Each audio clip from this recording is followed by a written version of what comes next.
ये कुत्ता न दिखने में अच्छा था और ऊंची नस्ल का भी नहीं था। आम कुत्तों की तरह जो हर जगह दिखाई देता है, सफेद और भूरा, सड़क पर ही रहता, पूंछ बचपन में ही। न जाने किसने कुचल दी थी, इधर उधर पड़ी चीज खाकर जिंदा रहने वाला ये कुत्ता था। चाल ढाल भी बहुत आकर्षक नहीं थी और भूखता ये बहुत ज्यादा था। 2 साल की उम्र होने से पहले ही उसके बदन पर सैकड़ों मुठभेड़ के निशान पड़ चुके थे। गर्म दोपहर में जब आराम की जरूरत होती तो बाजार के सामने के पुल में बैठ जाता था। शाम होने पर आसपास की सड़क और गलियों में घूमता फिरता, दूसरे कुत्तों से लड़ता झगड़ता।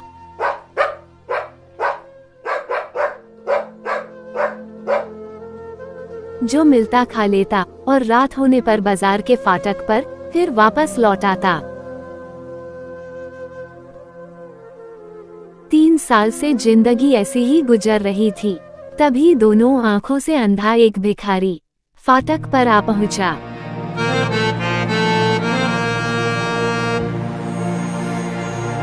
एक बुढ़िया उसे रोज सवेरे यहाँ लाती, फाटक के सामने छोड़कर चली जाती, जहाँ वह भीख मांगता रहता।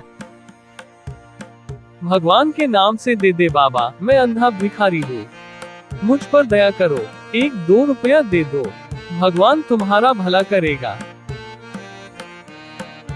वह बुढ़िया दोपहर को उसे कुछ खाना दे जाती और हर रोज शाम को उसे फिर घर वापस ले जाती। कुत्ता उसके पास ही सो रहा था। खाने की खुशबू से उसमें हलचल पैदा हो गई। वो उठा, अपने ठिकाने से बाहर निकला और अंधे भिखारी के पास पूंछ हिलाते हुए खड़ा हो गया। इस आशा में कि बचे हुए खाने में से कुछ उसे भी खाने को मिल जाएगा। अंधे ने अपनी बाहें इधर उधर घुमाई और पूछा, कौन है यहाँ? मुझे जल्दी बताओ, नहीं तो डंडे से मारूंगा। जिसे सुनकर कुत्ता आगे बढ़ा और हाथ को चाटने लगा। अंधे ने पूंछ से कान तक उसके शरीर पर हाथ फेरा और कहा,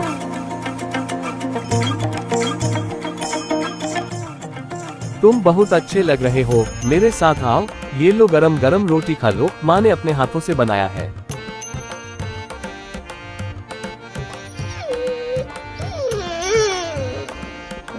उसने कुछ खाना कुत्ते को दिया और थोड़े बचे हुए रोटी को खुद खाया। कुत्ते ने उस रोटी को बड़े चाव से खाया। पहली बार उसे ताज़ा रोटी खाने को मिला था। यह एक तरह से उनकी लंबी दोस्ती की शुरुआत थी। दोनों रोज यहाँ मिलते थे। कुत्ता भूखना कम करके उसके पास बैठा रहता और सवेरे से शाम तक पैसा मांगते और कुत्ता ये सब लेते देखता रहता था। कई दिन तक ये देख करके राहगीर उसे पैसा देते रहते थे।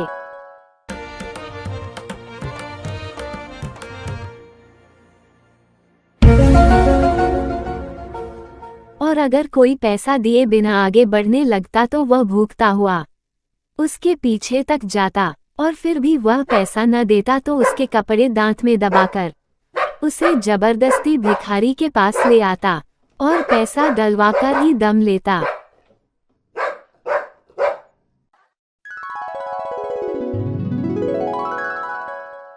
भिखारी के पास जो लोग आते थे उनमें से एक गांव का शैतान लड़का भी था। वो अंधे भिखारी को तरह तरह से परेशान करता। यही नहीं, डब्बे में पड़े पैसे को भी उठाकर भाग जाता।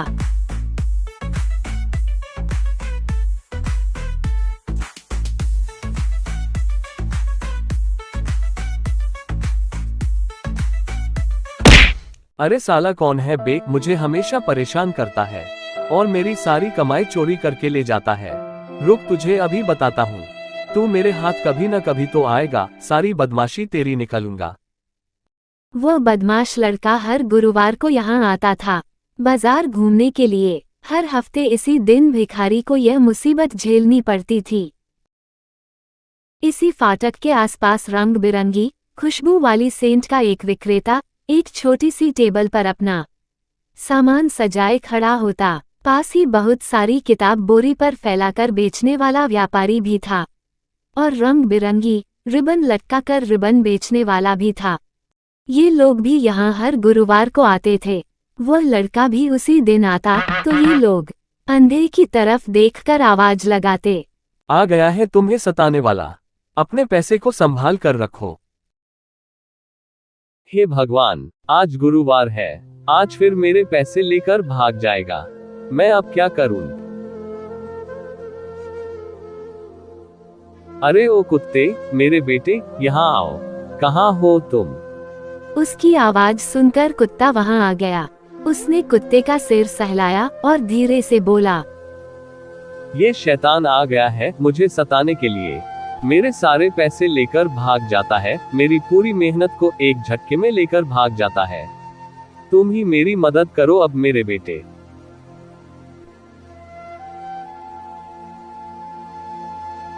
लड़का भी आ पहुंचा। उसके चेहरे में बदमाशी की चमक साफ दिखाई दे रही थी। अरे अंधे, बहाने करता है, तेरी आंखें नहीं है करके यूं भीख क्यों मांगता है?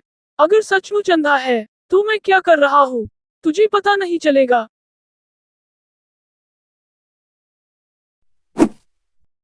ये कहकर उसने डिब्बे की तरफ हाथ बढ़ाया। कुत्ता समझ चुका था कि उसे क्या करना है। कुत्ते ने लपककर लड़के के कलाई में दांत गड़ा दिए। लड़का जोर से चीखा और बड़ी कोशिश के बाद हाथ छुड़ा पाया। फिर वह तेजी से भागा। कुत्ता भी उसके पीछे दौड़ा और उसे बाजार से बाहर निकालकर ही वापस लौटा।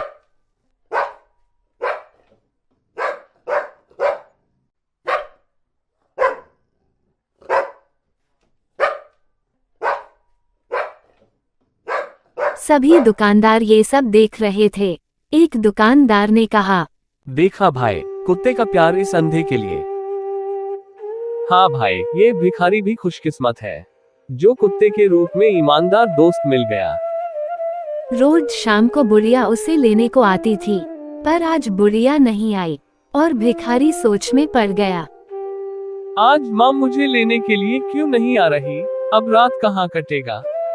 मैं अब कहाँ जाऊंगा? रात भी होने को है।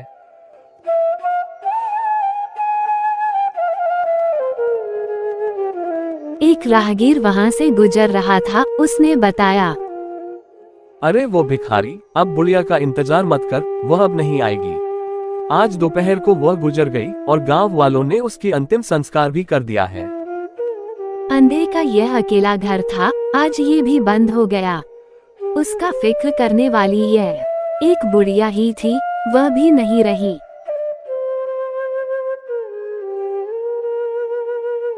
रिबन बेचने वाला ये सब देख रहा था।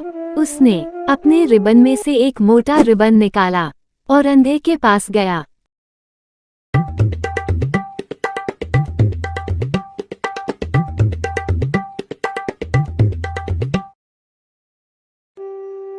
अरे भिखारी, ये सब सुनकर हम सभी को दुख हुआ है। वो बुढ़िया ही एकमात्र सहारा थी। अब तुम एक काम करो, इस रिबन को इस कुत्ते के गले में बांध लो और इसके साथ ही आना जाना शुरू करो। कुत्ते की जिंदगी में अब एक नया मोड़ ले लिया। उसने अब बुढ़िया की जगह ग्रहण कर ली। इससे उसकी अपनी आजादी पूरा खो गई।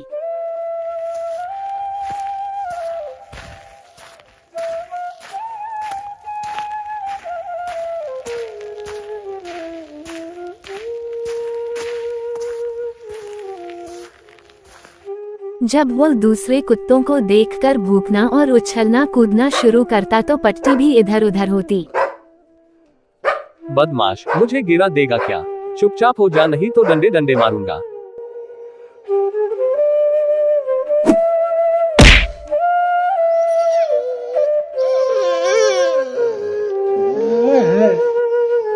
कुछ दिन में कुत्ते ने अपनी हरकत पर काबू रखना सीख लिया। अब उसने दूसरे कुत्तों पर ध्यान देना बंद कर दिया। भले ही दूसरे कुत्ते उसके सामने आकर भूखते रहते, पर आवाज का दायरा और साथ ही दोस्ती से संपर्क एकदम खत्म हो गया। कुत्ते का जितना नुकसान हुआ, अंधे को उतना ही फायदा हुआ। वह जिंदगी में जितना कभी नहीं घूमा था, घूमने लगा। अब वो दिन भर इधर उधर जाकर भीख मांगता। एक हाथ में डंडा लिए और दूसरे हाथ में कुत्ते की पट्टी थामे बाजार के बरामदे के एक कोने में उसने अब अपना घर बना लिया था।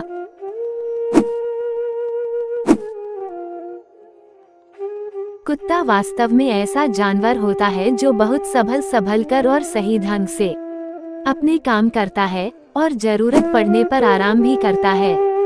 पर अब इस कुत्ते का आराम जाता रहा था। उसे अब तभी आराम मिलता था जब भिखारी कहीं बैठे या सो जाए। रात को अंधा अपनी अंगुली में कुत्ते की पट्टी पकड़कर सोता था। उसे डर था कि कुत्ता उससे दूर न हो। अरे मेरे कुत्ते, तू मेरे लिए नसीब का चाबी बन गया है। मैं यूं तुझे नहीं गवा सकता। मैं आज जो भी हूँ बस तुम्हारे कारण हूँ। लोग पहले मुझे भीख नहीं देते थे, पर जब से तुम मेरे साथ हो पैसे की कोई कमी नहीं है। अब उसके मन में ज्यादा कमाई करने की भावना भी पैदा हो गई थी और आराम करने या बैठने को वह समय की बर्बादी मानने लगा था। कुत्ते को हर समय उसके साथ रहना पड़ता था। कभी कभी उसके पैर आगे बढ़ने से इनकार कर देता था, लेकिन उसके जरा से ही रुकने पर मालिक उसे डंडे मारकर चलते रहने के लिए विवश कर देता। अरे ओ पागल कुत्ते, क्यों रुक गया है? जल्दी चल, अभी ग्राहक का टाइम है। उस तरफ से लोगों की आवाजें सुनाई दे रहा है। चल जल्दी, नहीं तो आज खाना पीना बंद कर दूंगा। अंधा भिखारी जालिम मालिक की तरह उसे जैसे चाहता रखता और काम लेता था। रात को बाजार बंद हो जाने के बाद देर तक दुकानदारों को उस थके मांदे कुत्ते की रोने की आवाज सुनाई देती थी। यह अंधा बदमाश अब सूद पर कर्ज भी देने लगा है। फल वाले ने मुझे ये बात बताई। अब वह जरूरत से ज्यादा कमाई करने लगा है। पैसे के लिए वह कुछ भी कर सकता है।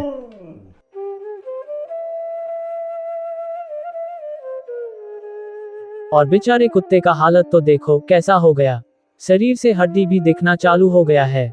ना खाने को ढंग से देता है, ना आराम करने को देता है, हमेशा काम करवाता रहता है। हे भगवान, मैंने बहुत बड़ी गलती कर दी जो इसके गले में रिबन बांधने को दे दिया। खुशबू वाले को रिबन की दुकान में एक कैंची दिखी। अगर तुम्हें अपने पापों का प्रायश्चित करना है तो इस कैंची से रिबन काट दो और कुत्ते को आजाद करा दो।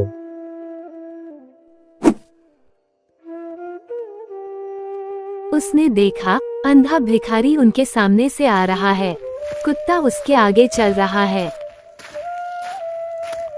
रास्ते में हड्डी का एक टुकड़ा पड़ा है और कुत्ता उसे लेना चाहता है। अंधा पट्टी पकड़े हाथ से उसे जोर से खींचता है, जिससे कुत्ते के गले में चोट लगता है और वह चीखने लगता है। इस खींचतान में उसके गले में खून निकलने लगता है। अबे गधे, मुझे गिराएगा क्या? क्यों इतना हड़बड़ा रहा है? चल घर तुझे बताता हूँ, मार मार कर तुझे सबक सिखाऊंगा। कुत्ते की यह हालत देखकर रिबन वाले को बहुत दुख हुआ। उसने आगे बढ़ा और कैंची से उसकी पट्टी काट दी। कुत्ता तेजी से उछला और लपक कर हड्डी पकड़ ली। अंधा अपनी जगह खड़ा रह गया। कटी हुई पट्टी हाथ में लिए वह चिल्लाता रह गया। अरे मेरे प्यारे कुत्ते, कहाँ हो तुम? जल्दी आओ मेरे पास। यहाँ कोई है जो मेरे कुत्ते को मुझ तक पहुँचा सके। हे भगवान, अब मेरे कुत्ते के बगैर मैं भीख कैसे मांगूंगा? मुझे गुस्सा मत दिलाओ कुत्ते कहीं के।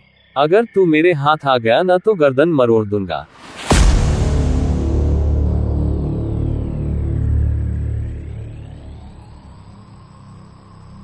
रास्ता ढूंढता वह आगे बढ़ने लगा। सड़क पार करने में कई कठिनाइयों का सामना करना पड़ा। कई जगह टकराया और बेहोशी की हालत में एक जगह आकर बैठ गया। उसकी ये दशा देखकर तीनों साथी कहने लगे, इसके साथ यही होना चाहिए। बेचारे कुत्ते को जिस तरह व्यवहार करता था, इसके साथ भी ऐसा ही होना चाहिए। अच्छा हो ये जालिम यहीं मर जाए। 10 दिन, 15 दिन, 20 दिन तक अंधा कहीं दिखाई नहीं दिया। कुत्ता भी इस बीच किसी को नजर नहीं आया। तीनों दुकानदार आपस में बात करने लगे। कुत्ता तो अब सारी दुनिया में घूम फिर रहा होगा और मौज मस्ती कर रहा होगा। हाँ भाई, अब वह आजाद पंछी है और वह बूढ़ा, शायद वह हमेशा के लिए खत्म हो गया होगा। ये बात खत्म ही नहीं हुई थी कि अंधे भिखारी की लकड़ी की आवाज टप टप फिर सुनाई पड़ी। उन्होंने देखा कि हमेशा की तरह वह उसी रास्ते पर चला आ रहा है। उसके आगे कुत्ता चला आ रहा है। अरे अरे, ये क्या हुआ? ये दोनों तो फिर से आ रहे हैं। रिबन वाला उसके पास जाकर बोला, कहाँ रहे तुम दोनों इतने दिन तक? हम लोगों ने तो सोचा था कि अब तुम इस दुनिया में नहीं हो करके। पता है क्या हुआ? कुत्ता तो भाग गया था। मैं एक आध दिन कोने में पड़ा पड़ा मर ही जाता, भूखा प्यासा। कोई आमदनी भी नहीं थी। एक दिन और बीतता तो मैं चल बसता, लेकिन ये कुत्ता वापस आ गया।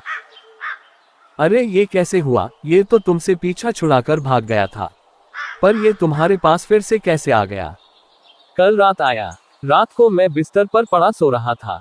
यह आया और मेरा मुंह चाटने लगा। मैंने सोचा अब इसे मार ही डालता हूँ। ऐसा घूंसा मारा जिससे ये याद रखेगा, लेकिन फिर मैंने इसे माफ कर दिया।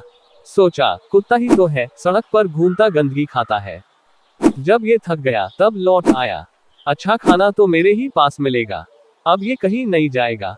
और ये देखो, अब मैं इसे इस लोहे की चेन से बांधता हूँ। सबने देखा अब लोहे की चेन उसके हाथ में थी। कुत्ते की आंख अब फिर उदास लगने लगी थी। अंधे ने बैल हाँकने वाले की तरह कहा, चल आगे बढ़ कुत्ते कहीं के, अभी ग्राहक का टाइम है, चल जल्दी चल। कुत्ता धीरे धीरे सहमे कदमों से आगे बढ़ने लगा और रिबन वाले ने गहरी सांस लेते हुए कहा, अब मौत ही इस कुत्ते को आराम देगी। ऐसे प्राणी के लिए हम क्या कर सकते हैं, जो इतने खुले मन से इस अंधे भिखारी के पास फिर लौट आया। ये भी विचित्र प्राणी है। इस अंधे भिखारी की तरह ये कुत्ता भी अंधा हो गया है, जो अपनी आजादी को नहीं देख रहा।